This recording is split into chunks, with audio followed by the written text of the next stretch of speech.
I-Kale rape collard greens ubuchwepheshe bokugalela i-compost ngaphezu komhlaba. Eli gqabi lesityalo lidumile eAfrika, ndawonye neentlobo-ntlobo zayo ezininzi ukuqala kwi-kale yakudala ukuya kwisukuma wiki eseKenya. Zonke ziphuma kusapho iBrassica oleracea, noxa ziyelelene nekhaphetshu, kodwa kulula zona ukuzikhulisa. Ziyafana nespinatshi ngokuba zivelisa amagqabi avunwa ixesha elide. Umzekelo, isityalo se-rape siyaqhubeka nokukhula siye siba side ngokuba side. Amagqabi anoqondo oluphakamileyo luka-vitamin C no-K nokukhusela ityhefu ezonakelisa umzimba. I-Kale ilungelwe ngamaqondo aphakathi kwesi-7 ukuya kuma-24 ubuqondo obushushu, yaye kufuneka ityalwe entwasahlobo nasentlakohlaza ngokuba ayimelani namaqondo aphezulu obushushu.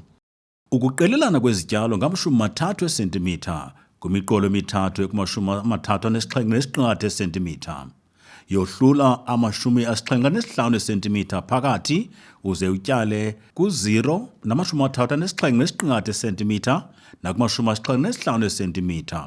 Uze uwutsibe olandelayo umqolo okuma-75 cm kwizinti zesigxina, uphinde utyale kuma-75 cm alandelayo awohlulwe njengakuqala khona ukuze kuzoba lula ukuhamba xa uvuna amagqabi. Ukuba unesiti esincinane ekhaya, tyala kwisithuba sama-37.5 cm indawo yonke khona ukuze usebenzise ngcono umhlaba wakho. Beka intambo yangasentla okanye intambo yomlinganiselo kuluhlu lwesigxina kuma-75 cm apho umqolo uqala khona nakolunye uluthi apho uphela khona umqolo. Landelisa ngokumilisela izinti zethutyana kumgama olinganiselwa kwi-10 cm ezantsi kwezinti zesigxina. Uze ke ufake enye intambo eza kumilisela ibhanti ye-compost egalelwa ngaphezulu. Qiniseka ukuba intambo iqinile yaye ayikho goso, ngokumane uyiphakamisa uyiyeke izehlele amatyeli ngamatyeli. Bhekelisa ingubo kaThixo uyise ngezantsi kwebhanti yokutyalela elinganisela kwi-10 cm ubunzulu, uqiniseke ukuba awuyingcwabi ingubo ngaphantsi komhlaba. Ukuba uyingcwabe ngaphantsi komhlaba ingubo ingekabi imvuthuluko evundileyo, inokubangela ukuba umhlaba ube nexesha lokuba ne-nitrogen ekwisimo esingalunganga eside sithobe imveliso kwizityalo. Hloma ifolokhwe yokulima itshone kangangama-30 cm ubunzulu, uze uyibuyisele umva kancinane xa uyikhupha de ubone umhlaba uqhekeka. Susa naliphi na ilitye likhoyo ulivayo ngefolokhwe, kodwa ungawuphakamisi okanye uphethuphethule umhlaba, kufuneka uqhekeze nje. Qhubeka usenza oku kwisithuba se-10 cm emqolweni lo wonke. Ukulungiswa komhlaba onobumuncu ndawonye nokwenza ukuba izondlo ezikhoyo emhlabeni zikwazi ukufumaneka esityalweni, sasaza icephe lothuthu lwenkuni okanye amathambo acoliweyo okanye itispuni yekalika yezolimo kumgama ngamnye ulinganiselwa kuma-60 cm apha emqolweni wokutyala. Galela i-compost enokuphakama okulinganiselwa kwi-5 cm, uyisasaze ngokulinganayo kwelaa bhanti lilinganiselwa kwi-10 cm. Akukho mfuneko yokufaka i-compost ngaphakathi emhlabeni. Phinda-phinda oku ke kumqolo ngamnye okuma-37.5 cm. Oko ke kuza kwenza le kale yenze isigqumathelo esihle. Kodwa ke khumbula ukushiya indledlana yokuhamba qho emva kwemiqolo emithathu khona ukuze kube lula ukuvuna amagqabi. I-kale itya ngaphezulwana kokuncinane, kodwa iza kuba semhlabeni isithuba seenyanga ezintandathu.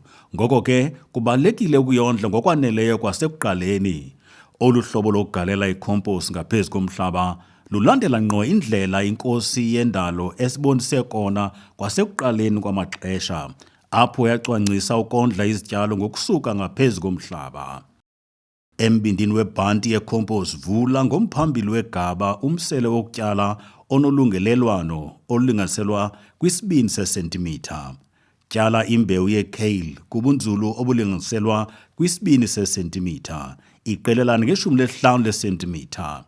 Yogquma imbewu ngentwana ye-compost, kodwa ngokomeleleyo noxa ungayi ngamandla.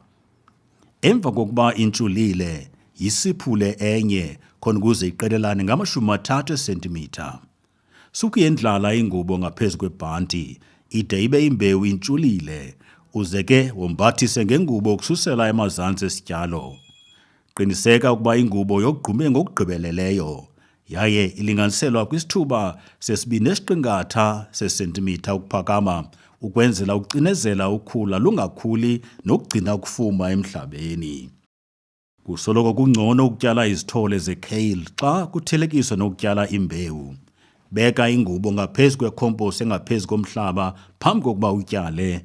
Usebenzise i-dibble stick ephaliweyo, uyijikelezise ngeli xesha uyigqithisa phezu kwengubo ukuya kumbindi webhanti yecompost elinganiselwa kwi-10 cm ububanzi. Wenze umngxunya ofunwayo uqelelane neminye imingxunya ngama-30 cm. Tyala izithole kumqolo wesibini okanye ophakathi wakhe idayimani ukwenzela ukusebenzisa kakuhle umhlaba wakho.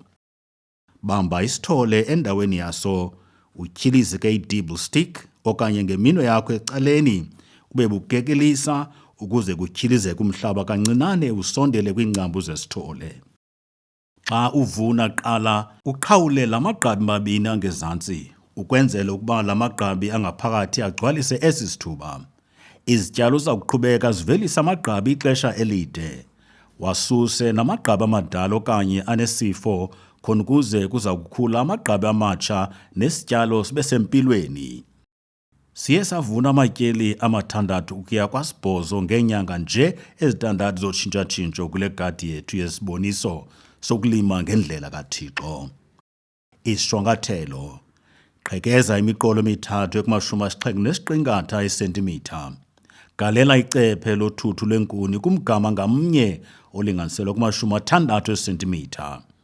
Galela i-compost ewupha kumyinge wesi-5 cm ukuphakama ngaphezu kwebhanti elinobubanzi obuli-10 cm. Kwimiqolo emithathu ushiye ama-75 cm endledlana yokwenza kube lula ukuvuna. Xa izizithole, yombathisa ngengubo kaThixo. Xa iyimbewu, vula umsele o-2 sesentimitha ubunzulu embindini webhanti yecompost. Izithole, tyala ziqelelane ngama-30 cm, imiqolo mithathu kuma-37.5 cm, isicwangciso yidayimani. Imbewu, tyala kwi-2 sesentimitha ubunzulu, iqelelane nge-15 cm uze ugqume ngokupheleleyo. Emva kokuntshula, yicuthe iqelelane ngama-30 cm. You are the way, the truth and the light, the truth.